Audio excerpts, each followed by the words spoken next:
Welcome to Islamic احساس YouTube channel. آپ لوگوں کا اسلامک احساس یوٹیوب چینل پر خوش آمدید۔ وعلى آله وصحبه أجمعين أما بعد أعوذ بالله من الشيطان الرجيم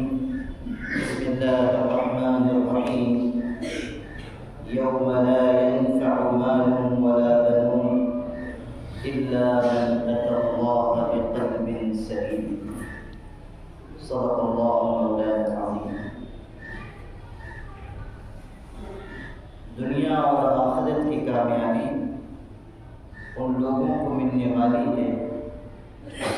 جو اپنے دل کی دنیا کو آباد کریں۔ قرآن مجید میں یہ بات اللہ تعالیٰ نے ارشاد فرمائی ہے کہ قیامت کے دن نہ انسان کو اس کا مال کام دے گا، نہ اس کی اولاد اسے عذاب سے بچا پائے گا۔ قیامت کا دن ایسا ہوگا کہ جس میں نہ رشوت کا لین دین ہوگا، نہ کسی کی سفارش قبول کی جائے گی، نہ کوئی انسان کسی انسان کے کام آ سکے گا۔ ارشاد ہوا یوم لا تملک نفس لنفس شیئا والامر یومئذ للہ۔ قیامت کے دن کوئی انسان کسی انسان کے کام نہیں آئے گا۔ اس دن سارا اختیار اللہ کے قبضے قدرت میں ہوگا، مالک اللہ ہوگا، اور سارا اختیار اس کے قبضے قدرت میں ہو، جو چاہے گا فیصلہ کرے گا۔ آج جو بنیادی کامیابی کی ہیں، مال ہے، اسباب ہیں، شہرت و عزت ہے، وجاہت و دولت ہے، سلطنت اور بادشاہت ہے، یہ ساری بنیادیں قیامت کے دن ختم ہو جائیں گی، یہاں تک کہ جو آپس کے رشتے ہیں وہ بھی منقطع ہو جائیں گے۔ یوم ینفخ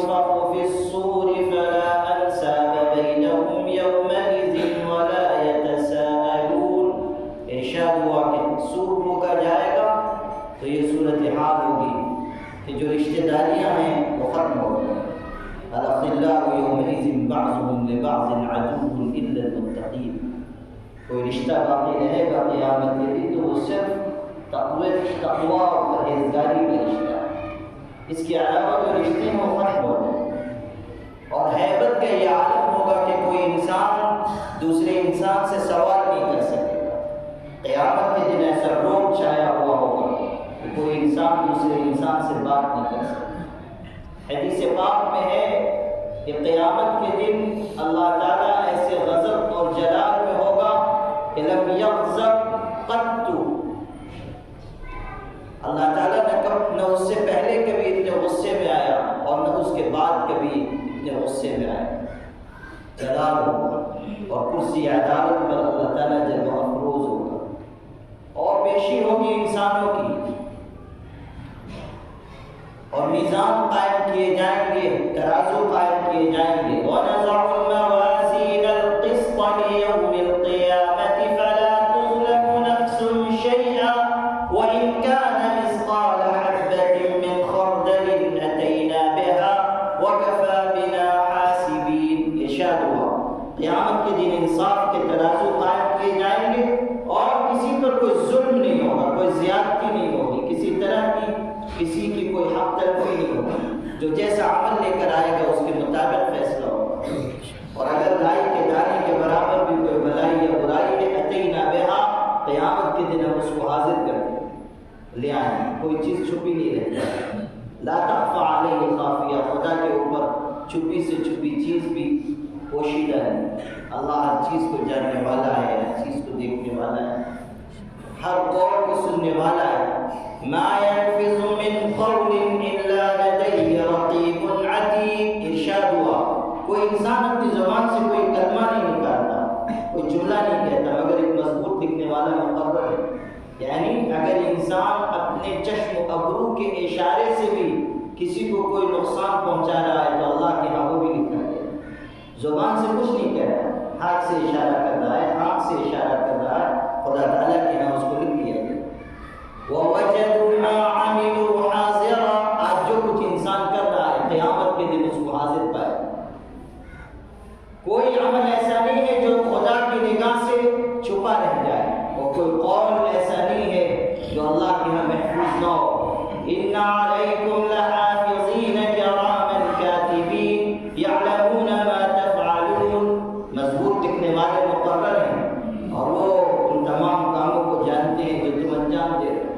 قیامت کے دن اللہ تعالیٰ فرشتوں کی گواہی لائے گا، جن فرشتوں نے عمل کرتے ہوئے انسانوں کو دیکھا ہے، انسان کے نام اعمال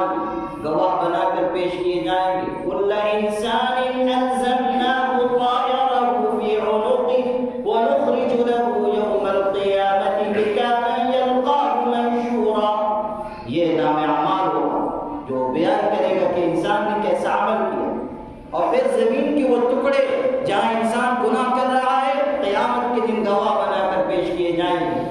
اذا زلزلت الارض زلزالها واخرجت الارض اثقالها وقال الانسان ما لها يومئذ تحدث اخبارها بان ربك اوحى لها، زمین اپنے سارے راز اگل دے، ساری باتیں قیامت کے دن وہ آشکارا کر دے، اور زمین گفتگو کرے گی اس لیے کہ پاک پروردگار اس کو حکم دے گا، زمین گواہیاں پیش کرے گی۔ اور پھر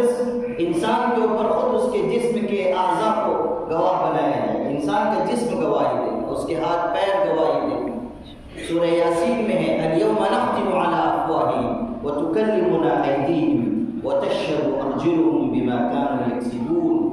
زبان پر مہر لگا دی جائے گی اور ہاتھ پیر گفتگو کریں گے، انسان کا ہاتھ گواہی دے گا، انسان کے پیر گواہی دے گا۔ دوسری جگہ ارشاد ہے حتی اذا ما جاءوها شہد علیہم سمعهم وابصارهم وجلودهم بما كانوا يعملون، انسان کی چمڑی تک گواہی دے گی کہ اس نے کیسا برا عمل انجام دیا۔ وقالوا لجلودهم لم شهدتم علينا قالوا انطقنا الله الذي انطق كل شيء، انسان اپنی چمڑی سے اپنے اعضاء جسم سے کہے گا کہ آج تم نے میرے خلاف کیسے گواہی دی، تو یہ چمڑیاں انسان سے کہیں گی انطقنا اللہ الذی انطق کل شیء، اس اللہ نے ہمیں بولنے کی طاقت دی جس نے ہر چیز کو قوت گویائی عطا کی۔ اللہ کی قدرت ہے، وہ جب چاہے جس طرح چاہے نظام کو تبدیل کرے۔ حدیث پاک میں قیامت کے دن کچھ لوگ ایسے ہوں گے کہ جن کو بندروں کی شکل میں اٹھایا جائے گا، کچھ کو خنزیروں کی شکل میں اٹھایا جائے گا، جس کے جیسے برے اعمال ہوں گے ویسی شکل دی جائے گی، یہاں تک کہ غرور کرنے والوں کو چیونٹیوں کی حالت میں اٹھایا جائے گا، چونکہ دنیا میں بڑائی ظاہر کرتے تھے ان کو حقیر کر دیا جائے گا۔ کچھ لوگ وہ ہوں گے جن کو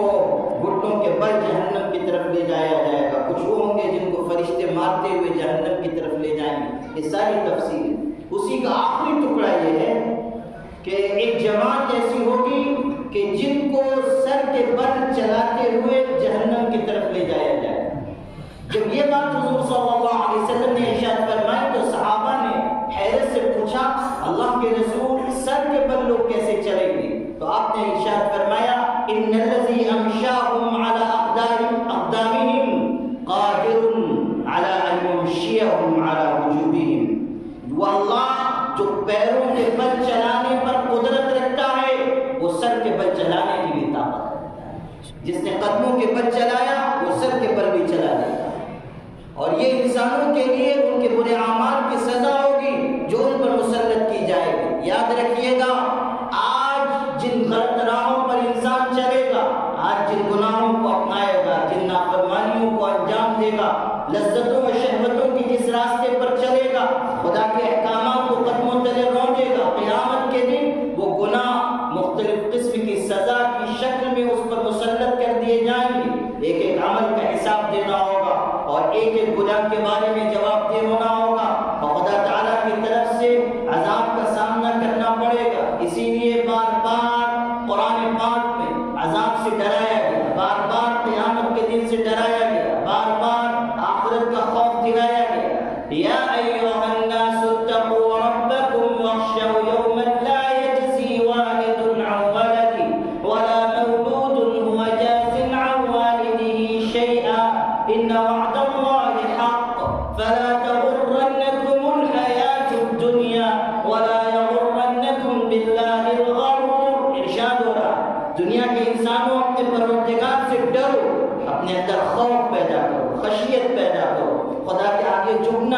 سیکھو، اپنے آپ کو گناہوں سے بچانا سیکھو، صاف شفاف زندگی گزارو، اپنے دل کو بغض سے، حسد سے، کبر سے، غرور سے پاک کرو، صاف شفاف دل پیدا کرو، اپنے دل کو گناہوں کی آماجگاہ نہ بناؤ، اپنے دل کو دنیا اور مال کی محبت سے آلودہ نہ کرو، وہ چیز جس کو خدا نے اپنی نگاہ سے گرا دیا اسی کو اپنے لیے منزل مقصود نہ بناؤ، مال و اسباب دنیا کو اپنی منزل مقصود قرار نہ دو،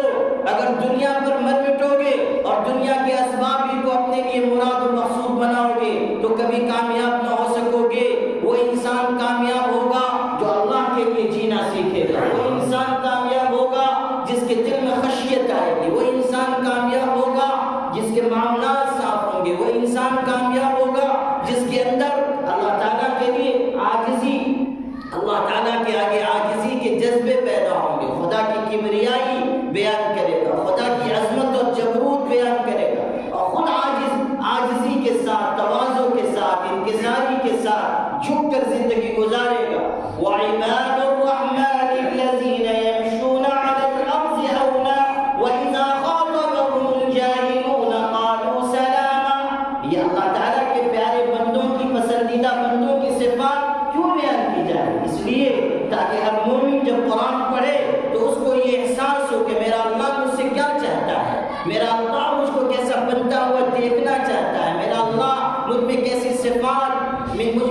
صفات دیکھنا چاہتا ہے۔ وَعِبَادُ الرَّحْمَنِ الَّذِينَ يَمْشُونَ عَلَى الْأَرْضِ هَوْنًا، صفات بیان کی، گناہ سے بچتے ہیں، زمین پر نرمی سے چلتے ہیں، لوگوں کا حق ادا کرتے ہیں، بدکاری سے، چوری سے اپنے آپ کو دور رکھتے ہیں، کسی کے ساتھ ظلم اور زیادتی کا معاملہ نہیں کرتے۔ یہ سب صفات کیوں بیان ہو رہی؟ اس لیے تاکہ انسان ان صفات کو اپنے اندر پیدا کرنے کی محنت کرے، کوشش کرے، جد و جہد کرے، اپنے آپ کو مجاہدات کے راستے پر چلائے۔ وَالَّذِينَ جَاهَدُوا فِينَا لَنَهْدِيَنَّهُمْ سُبُلَنَا وَإِنَّ اللَّهَ لَمَعَ الْمُحْسِنِينَ، جو محنت کے راستے پر چلے گا کامیابی اسی کو ملے گی، آرزوؤں سے، امنگوں سے، دعووں سے، تمناؤں سے کامیابی کی منزل نہیں ملا کرتی۔ لَيْسَ بِأَمَانِيِّكُمْ وَلَا أَمَانِيِّ أَهْلِ الْكِتَابِ، تمہاری آرزوؤں پر فیصلہ نہیں ہوگا، نہ اہل کتاب کی آرزوؤں پر فیصلہ ہوگا۔ امیدوں سے قوموں کی تاریخ نہیں بنا کرتی ہے، امیدوں اور آرزوؤں سے افراد کی تقدیر نہیں بنا کرتی ہے۔ کوئی قوم، کوئی فرد، کوئی جماعت، کوئی طبقہ، کوئی بستی کبھی بھی امیدوں اور آرزوؤں کے سہارے آگے نہیں بڑھ سکتی۔ ترقیات اگر ملیں گی، عروج اگر ملے گا، اگر کسی انسان کو سرخروئی ملے گی، سربلندی ملے گی، کامیابی ملے گی، دنیا میں عزت اور آخرت میں نجات ملے گی، تو محنت کے نتیجے میں، اعمال کے نتیجے میں، اچھے اخلاق کے نتیجے میں۔ خدا تعالیٰ کی بنائی ہوئی جنت ایسی سستی نہیں ہے کہ ہر گرے پڑے انسان کو دے دی جائے، یا برے اعمال میں، شہوتوں اور لذتوں میں انسان مبتلا رہے اور پھر خدا تعالیٰ کی بنائی ہوئی جنت کا متمنی ہو، ایسا نہیں ہوگا۔ الا ان سلعۃ اللہ غالیہ، الا ان سلعۃ اللہ ہی الجنہ، ہمارے آقا ارشاد فرما رہے ہیں یاد رکھنا خدا تعالیٰ کا سودا بہت مہنگا ہے اور اللہ کا سودا اس کی بنائی ہوئی جنت ہے۔ جنت کی قیمت معمولی نہیں ہے، جنت کا سودا معمولی نہیں ہے۔ حفت الجنت بالمکارہ وحفت النار بالشہوات، جب تک ناگواریوں کو برداشت نہیں کیا جائے گا، جب تک مشقتیں اختیار نہیں کی جائیں گی، جب تک راتوں کی نیند نہیں چھوڑی جائے گی، جب تک دن کا چین و آرام قربان نہیں کیا جائے گا، جب تک اپنے آرام کو تش دے کر انسان مسجد میں نہیں آئے گا، خدا کے حضور میں سر نہیں جھکائے گا، جب سخت سے سخت موسم میں بھی جب تک کہ مسجد میں پہلی صف میں وہ حاضر نہیں ہوگا، اس وقت تک خدا تعالیٰ کی بنائی ہوئی جنت کا وہ حقدار نہیں بن سکتا۔ اس کے اندر یہ کمال نہیں پیدا ہوگا کہ خدا کی نگاہ، خدا تعالیٰ کے دربار میں اس پر نعمتوں کی بارش برسائی جائے۔ اسی نے یہ بات ارشاد فرمائی حفت الجنت بالمکارہ، ناگواریوں سے جنت کو ڈھانپ دیا گیا ہے۔ ایسی چیزیں جو انسان کے نفس پر بوجھ ہوتی ہیں، گناہ کو چھوڑنا بوجھ ہے، فرائض کا اہتمام کرنا بوجھ ہے، دل کو پاک صاف کرنا بوجھ ہے، نماز کے لیے ہر موسم میں مسجد میں حاضر ہونا بوجھ ہے۔ وَإِنَّهَا لَكَبِيرَةٌ إِلَّا عَلَى الْخَاشِعِينَ، یہ تو خود قرآن کہہ رہا ہے کہ نماز بہت بھاری چیز ہے۔ ہاں مگر وہ لوگ جو اللہ سے ڈرنے والے ہیں، جن کے دل میں خشیت ہے، جن کے دل میں تقویٰ ہے، جن کے دل میں پرہیزگاری ہے، وہ تو اذان ہوگی اور مسجد میں آئے کر آئیں گے، پڑھ کر آئیں گے، جن کے دل میں اللہ کی محبت ہے وہ آرام پہ قربان کریں گے، وہ لذتوں کو اور خواہشات کو بھی قدموں تلے رونیں گے، دوڑ دوڑ کر مسجد آئیں گے۔ ارشاد ہو رہا ہے سبعۃ یظلھم اللہ فی ظلہ یوم لا ظل الا ظل عرشہ، قیامت کے دن 7 قسم کے لوگ وہ ہوں گے کہ اللہ اپنے عرش کے سائے میں ان کو جگہ عطا کرے گا، جبکہ اللہ کے عرش کے سائے کے علاوہ کوئی سایہ نہیں ہوگا۔ ان میں سے ایک انسان بیان کیا قلبہ معلق بالمساجد، وہ انسان جس کا دل مسجد میں اٹکا رہتا ہے، مسجد سے جس کو محبت ہے، نماز سے جس کو محبت ہے، دعا مانگنے کی جس کو عادت ہے، جو اللہ کو یاد کرنا اپنے لیے ضروری سمجھتا ہے، جو اپنی آخرت کے مرحلوں میں کامیابی اور سرخروئی کے لیے ابھی سے توشہ تیار کر رہا ہے، وہی انسان کامیاب ہوگا۔ ہمارے اکابر نے، بزرگوں نے، اسلاف نے کیسی مثالیں قائم کی۔ حضرت سعید بن المسیب خود اپنے بارے میں ارشاد فرما رہے ہیں، سید التابعین ارشاد فرماتے ہیں کہ میری زندگی کے 40 یا 50 برس، 2 روایتیں، 40 بھی مان لیجیے کہ میری زندگی کے 40 برس ایسے گزرے کہ میں نے کسی فرض نماز کی اذان مسجد سے باہر نہیں سنی، یعنی فرض نماز کی اذان سے پہلے مسجد میں موجود ہے، اور 40 برس تک یہ معلوم ہے۔ تکبیر اولیٰ کی پابندی کی بات نہیں ہے، اذان سے پہلے مسجد میں حاضر ہے۔ خود فرماتے ہیں کہ مدینہ منورہ میں ایک فتنہ برپا ہوا اور لوگ گھروں میں روپوش ہو گئے، مسجد نبوی میں نماز بند ہو گئی، لیکن میں نے گھر میں چھپنے کے بجائے مسجد میں چھپنا پسند کیا تاکہ نماز نہ چھوٹے، جماعت ضائع نہ ہو۔ مسجد میں روپوش ہوا اور کوئی ہوتا نہیں تھا، اذان کے وقت میں اذان دے دیتا تھا اور جماعت کے لیے اکیلا کھڑا ہوتا تھا، تو میں روزہ اطہر سے اقامت کی آواز سنتا تھا اور نماز اپنی ادا کرتا تھا۔ آپ غور کیجیے کہ نماز کا کیسا ذوق، اللہ تعالیٰ کے آگے جھکنے کا کیسا مزاج ہے، کیسی پابندی ہے، کیسی استقامت ہے۔ ان الذين قالوا ربنا الله ثم استقاموا تتنزل عليهم الملائكة الا تخافوا ولا تحزنوا وابشروا بالجنة التي كنتم توعدون۔ ارشاد ہو رہا ہے کہ وہ لوگ جنہوں نے کہا ہمارا پروردگار اللہ ہے اور پھر اس پر جم گئے، یعنی ایمان پر، اخلاق پر، اعمال پر، نمازوں پر، فرائض پر، اچھی عادتوں پر، اچھے کاموں پر استقامت اختیار کی، یہی لوگ ہیں جو کامیاب ہوں گے، اور ایسے کامیاب ہوں گے کہ جب ان کے انتقال کا وقت ہوگا اللہ کے فرشتے آ جائیں گے اور کہیں گے غم نہ کرنا، پریشان نہ ہونا، جنت کی خوشخبری ہم سے لینا، تمہارے لیے اللہ تعالیٰ نے جنت تیار کر رکھی ہے، نزلا من غفور الرحیم، پاک پروردگار کی طرف سے تمہارے لیے مہمانی کا انتظام کیا گیا، اللہ تعالیٰ نے تمہارے لیے نعمتیں تیار کر رکھی۔ حضور صلی اللہ علیہ وسلم تشریف رکھتے تھے، صحابی آئے، انہوں نے کہا اللہ کے رسول مجھ کو نصیحت کر دیجیے اور مختصر نصیحت کیجیے۔ آپ نے ایک جملہ ارشاد فرمایا، قل آمنت باللہ ثم استقم، کہو کہ میں اللہ پر ایمان لایا اور پھر اس پر جم جاؤ، ایمان پر، اسلام پر جم جاؤ، اعلان کرو کہ ہم ایمان کے ساتھ جئیں گے اور اسلام کے ساتھ دنیا سے رخصت ہوں گے۔ آج ملک کے موجودہ حالات میں بھی ہر مسلمان کی یہ بنیادی ذمہ داری ہے کہ وہ تمام تر خوف و ہراس کے ماحول کے باوجود اور تمام طاقتوں کی الغار کے باوجود اس بات کا اعلان کرے کہ ہمیں اسلام پر جینا ہے، ہمیں اسلام پر مرنا ہے، ہمارا سودا وقتی اور عارضی نہیں ہے، ہمارا اعلان وقتی اور عارضی نہیں ہے، ہمارے ارادے اور عزائم وقتی اور عارضی نہیں ہے، ہم دب جانے اور جھک جانے والی امت اور قوم نہیں ہے، ہماری رگوں میں دوڑنے والا خون سرد خون نہیں ہے، گرم خون رکھنے والی وہ زندہ قوم ہے ہم، کہ جس کے پاس قرآن جیسی کتاب ہے اور جس کے پاس شریعت محمدی جیسی پاکیزہ شریعت ہے اور جس کے پاس دنیا کا سب سے زیادہ صاف شفاف نظام ہے اور جو سر اٹھا کر جینے کے لیے اس دنیا میں پیدا کی گئی ہے۔ ہم اس ملک میں اپنے تمام تر فرائض و عبادات، اپنے تمام معتقدات، اپنے شریعت کے تمام اصول و ضوابط کے ساتھ زندہ رہیں گے اور ایمان پر جئیں گے اور ایمان پر مریں گے۔ حکومتیں اور طاقتیں اور سرکاریں اور قوتیں ہمیں اپنے عقائد سے ہٹا نہیں سکتی ہیں، وہ ظلم کر سکتی ہیں، وہ جبر کر سکتی ہیں، وہ خوف و ہراس کے ماحول سے ہمیں گزار سکتی ہیں، لیکن ہمارے دلوں سے توحید کی امانت نہیں چھین سکتی ہیں، اس لیے کہ ہمارا جینا بھی ایمان پر ہے اور ہمارا مرنا بھی ایمان ہے۔ یا ایھا الذین آمنوا اتقوا اللہ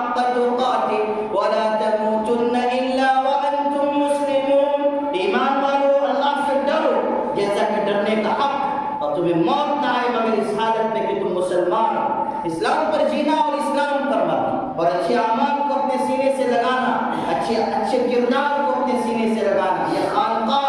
عزم و عزیمت رکھنے والے خانقاہ ہے، یہ خانقاہ رحمانی پورے ملک کو سمت دکھانے والی خانقاہ ہے۔ یہاں وہ بزرگ لیٹے ہوئے ہیں جنہوں نے اس ملک کے مسلمانوں کو ہمیشہ ایمان پر جینے اور ایمان پر مرنے کا درس دیا۔ حضرت مولانا منت اللہ رحمانی رحمۃ اللہ علیہ نے اس وقت جب کہ ایمرجنسی کے حالات تھے دہلی میں، اور انڈیا مسلم پرسنل لا بورڈ کی میٹنگ کی تھی، اور بہت سخت خوف و ہراس کے ماحول میں جبکہ چاروں طرف فوج کا حصار تھا، اس وقت انہوں نے اسٹیج پر چڑھ کر اپنے پاس سے کفن کا جھولا نکال کر یہ کہہ کر سرکار کو مخاطب کیا تھا کہ میں اپنا کفن منگیر سے اپنے ساتھ لے کر آیا ہوں، اور ان مشکل حالات میں اعلان کرتا ہوں کہ اسلامی شریعت کے خلاف کسی بھی چیز کو، کسی تحریف و ترمیم کو کسی قیمت پر برداشت نہیں کیا جائے گا، اور اگر اسلام میں کوئی جان جائے گی تو سب سے پہلے منت اللہ کی جان جائے گی۔ یہ اس خانقاہ کی تاریخ ہے۔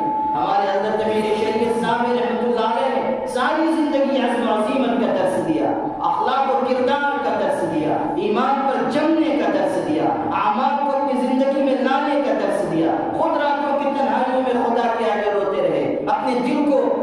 دل کو قلب سلیم بنانے کی محنت میں اب شروع زمانے سے لگے رہے، اور لاکھوں انسانوں کو انہوں نے فیض پہنچایا۔ یہی قلب سلیم جو ہمارے بزرگوں کو حاصل تھا، اسی پر کامیابی کا انحصار ہے، اور اسی کو قرآن میں بیان کیا گیا، یوم لا ينفع مال ولا بنون الا من اتى الله بقلب سلیم۔ دل کو پاکیزہ بناؤ، دل سے بغض و حسد کو نکالو، صاف شفاف دل پیدا کرو، اچھے اعمال سے جڑو اور استقامت کی راہ پر چلو کہ یہی کامیابی کی راہ ہے۔ وآخر دعوانا ان الحمد للہ رب العالمین۔